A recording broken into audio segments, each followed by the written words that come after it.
En ce 24 décembre, la veille de Noël, j'ai eu très envie de venir te partager ma vision d'un sens plus initiatique, plus profond de la fête de Noël, une façon de le vivre et de le voir qui me donne une élévation au niveau spirituel. Alors, juste avant de rentrer dans le sujet, je nous invite à prendre quelques bonnes respirations au son du bol.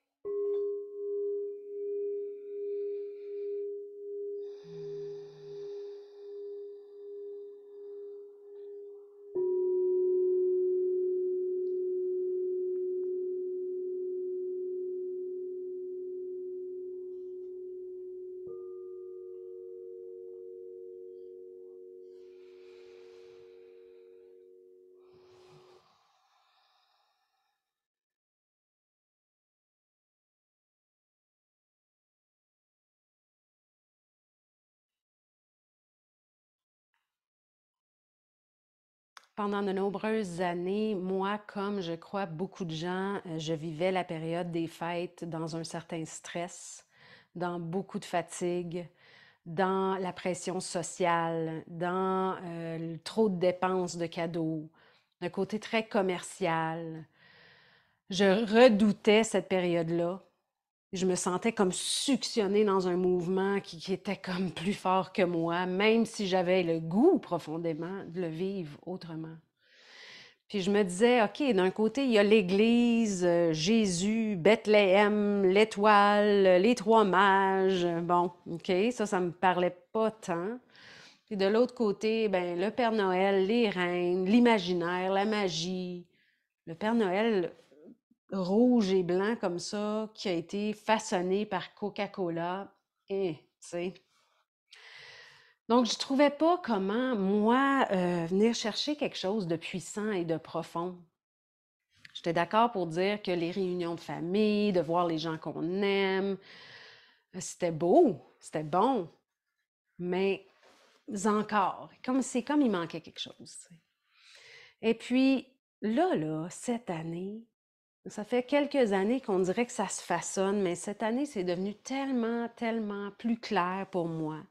Puis ce que j'ai envie de te partager, c'est ma façon de le voir, ma façon de le vivre, mais je pense qu'il y a une étincelle là-dedans que tout le monde peut venir chercher, qui va ajouter une grande profondeur à cette fête qui est une fête sacrée, bien au-delà du commercial et surtout au-delà de l'Église. En ce qui concerne la religion chrétienne et l'Église, ils ont apporté vraiment dans notre monde, dans notre société, beaucoup de tort, beaucoup de peine. L'Église a beaucoup fait d'abus de pouvoir sur les peuples, hein? Puis c'est ce qu'on a dans notre mémoire collective.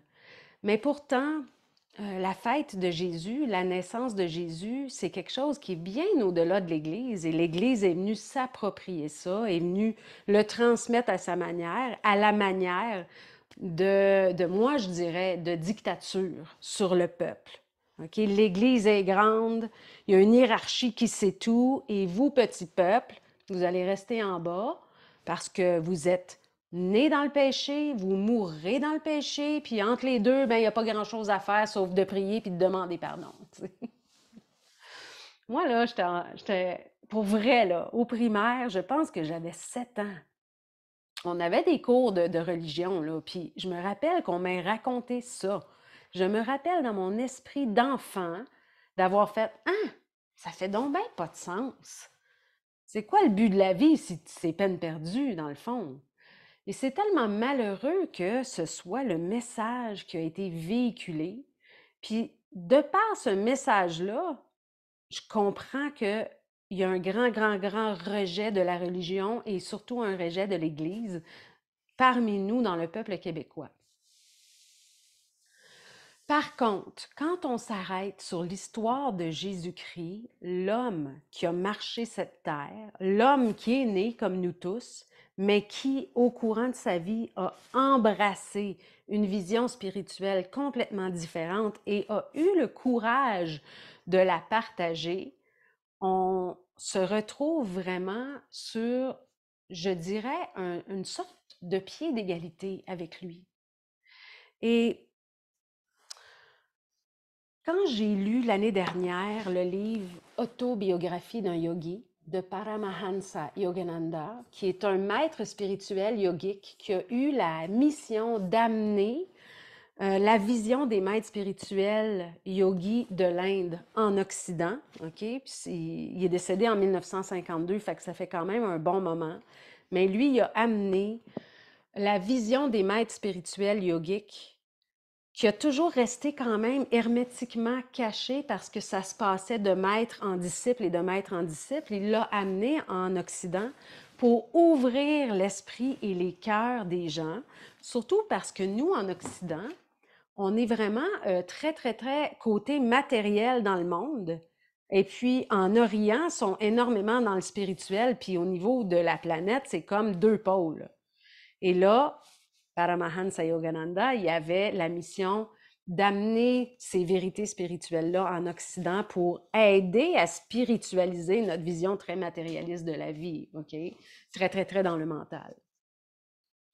Mais quand j'ai lu Autobiographie d'un yogi, une des premières choses qui m'a comme saisi, c'est à quel point Jésus est cité, les évangiles sont cités et que les maîtres yogiques ont étudié sa vie.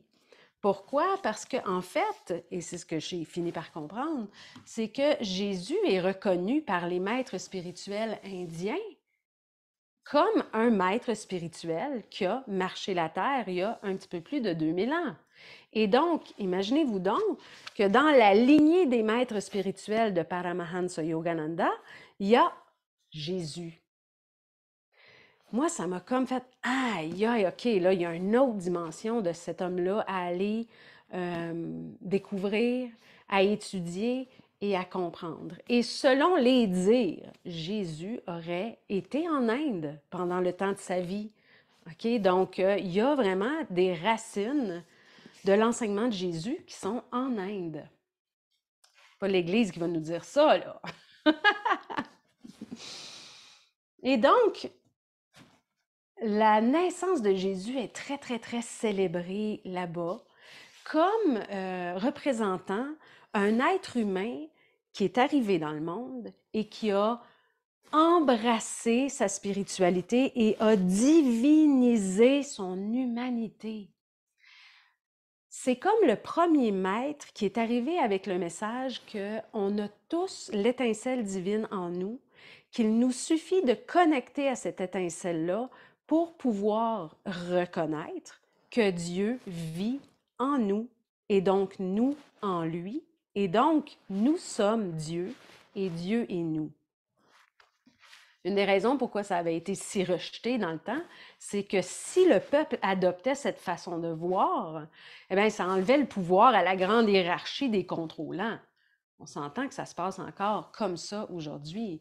Si le peuple devait comprendre que atteindre Dieu passait par un chemin intérieur et non pas par aller absolument dans des temples ou des églises, puis laisser les autres nous bénir, puis nous dire quoi faire, eh bien là, les gens au pouvoir perdaient leur pouvoir. OK? Puis c'est ça qui a été vraiment rejeté de Jésus. C'est pour ça, en fait, qu'il a été crucifié, ni plus ni moins. Et son message était tellement simple, un message d'amour profond.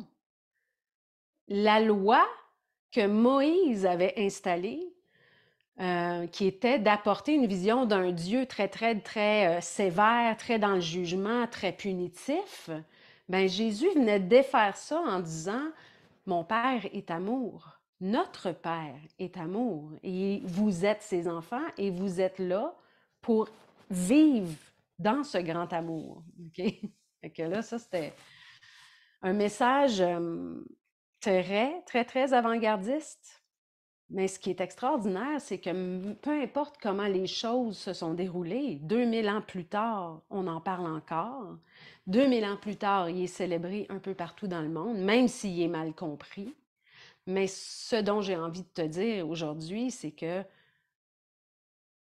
son vrai enseignement, qui est très, très, très vivant, est encore d'actualité.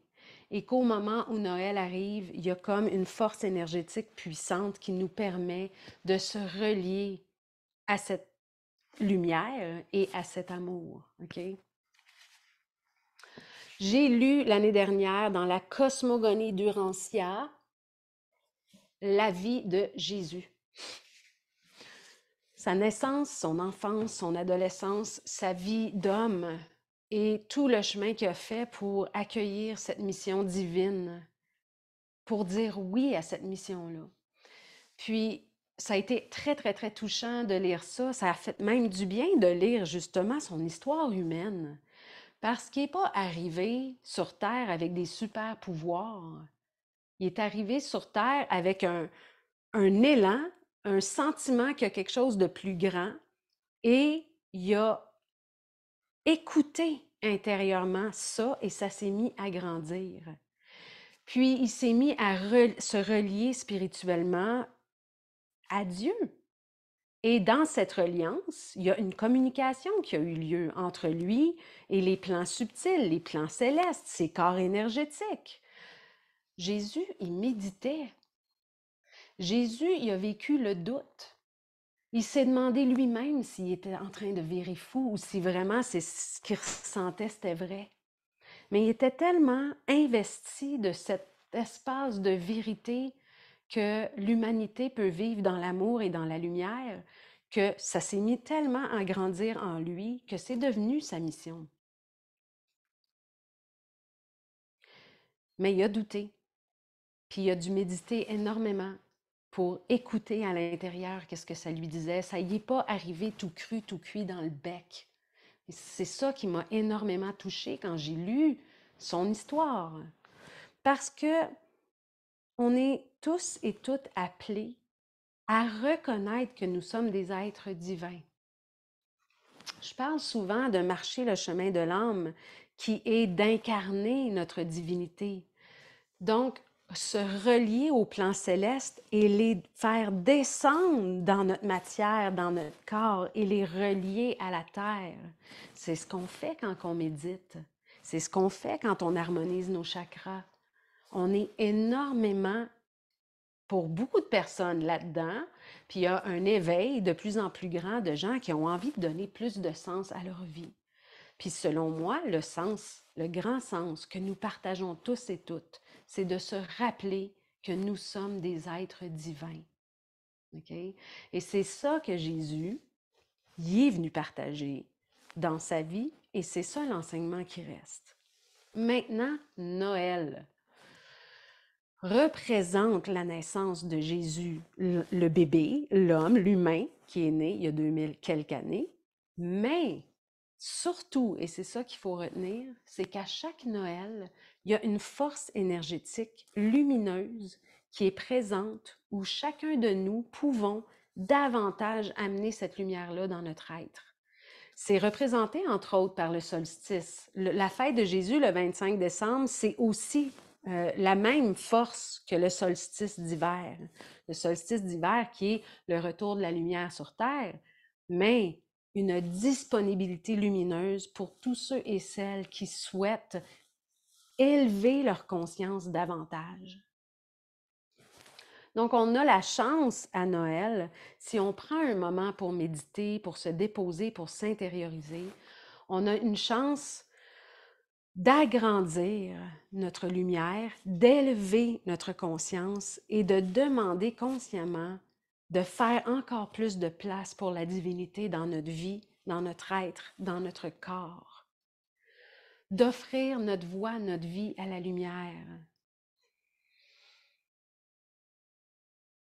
Si on aspire à grandir spirituellement, Noël nous offre un moment très, très magique pour ramener cette force en dedans de nous encore plus. Alors, c'est le sens initiatique, le sens puissant maintenant que je comprends et que je donne à Noël et qui fait en sorte que je vais me faire du temps en priorité pour méditer exactement là-dessus.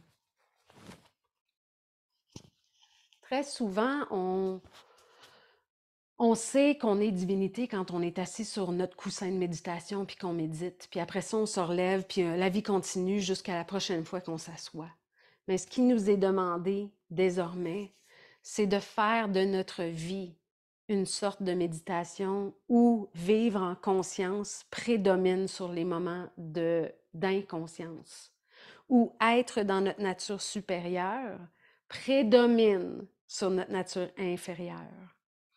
Et quand je parle de notre nature inférieure, je parle, tu sais, des pensées automatiques du mental, les émotions qui sont pêle-mêle à droite à gauche, le fait de mal se nourrir, de maltraiter notre corps. Ça, c'est tout l'espace de notre moi inférieur. Mais quand le moi inférieur se met au service du moi divin, le moi divin infuse le moi inférieur et là, il y a une unification qui se fait. Et quand on commence à goûter à cet espace plus unifié, eh bien, toute notre vie devient le reflet de cette lumière intérieure. Et on commence à vivre une grande communion et une grande communication avec la Mère Terre, avec la nature, avec la guidance divine qui se présente sous plusieurs formes et qui nous permet de recevoir des messages très clairs à travers différents médiums. Et cette communication avec le divin, c'est quelque chose qui est très intime. Puis à chaque fois que je rencontre quelqu'un qui est très disponible dans cet espace-là, qui incarne de plus en plus sa divinité, on se partage toujours cette vérité d'intimité, de comment cette vie divine communique avec nous. Alors, en ce Noël, cette année, mon souhait pour toi, pour nous, pour l'humanité tout entière, pour la planète Terre, c'est qu'on accueille encore davantage notre divinité.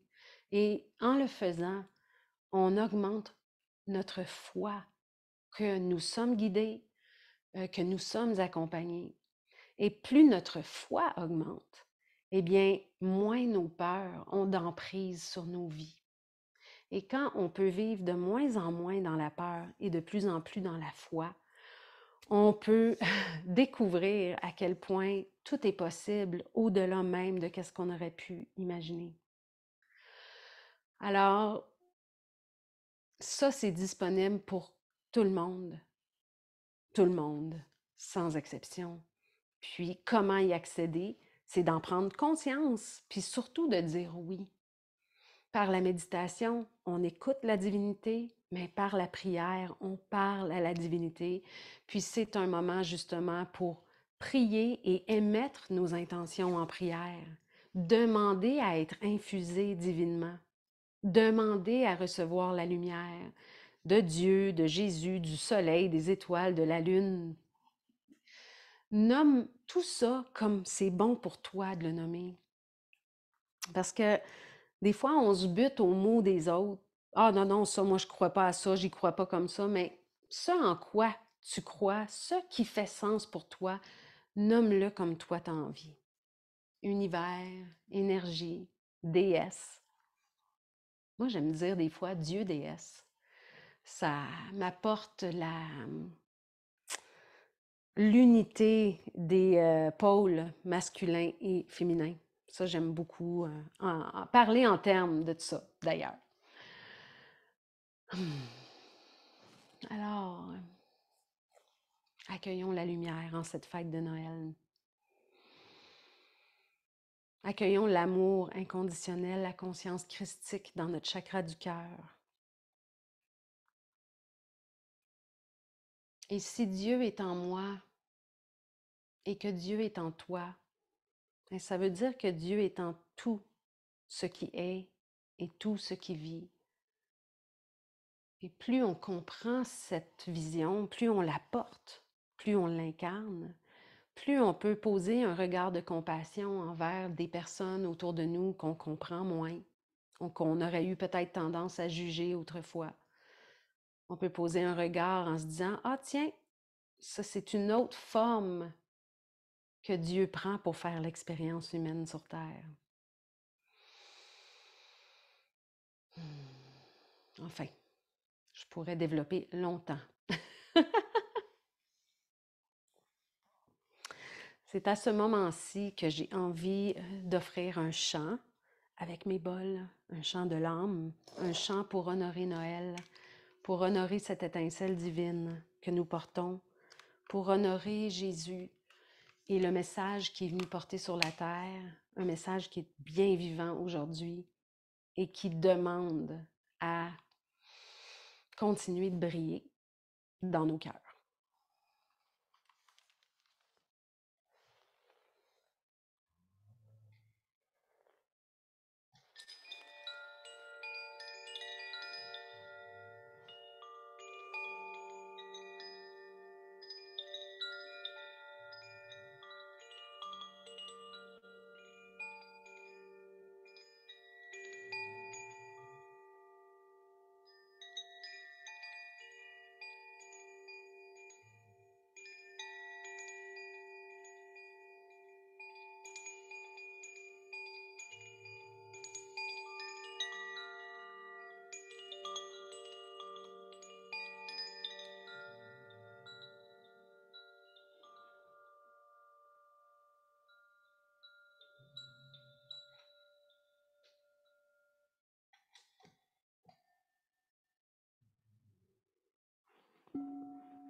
Père céleste, Mère divine, Terre-Mère, Déesse-Mère, Maître, Guide, Enseignant,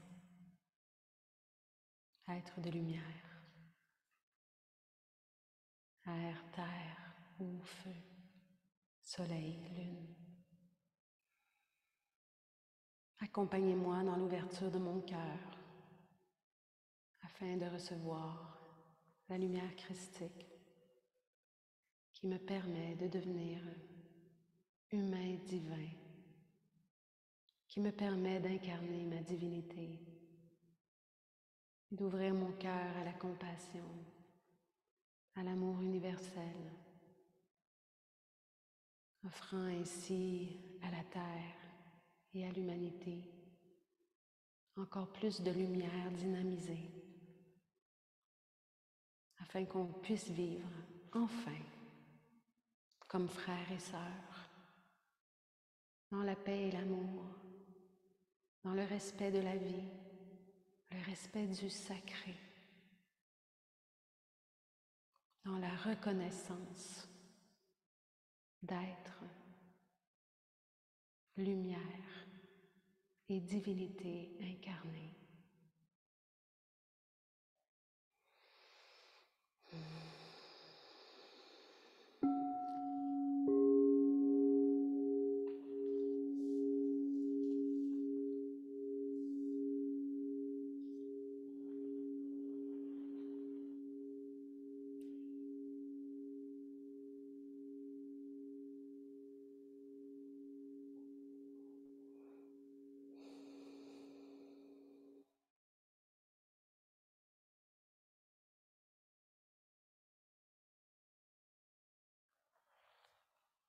À tous mes frères et sœurs, un joyeux Noël.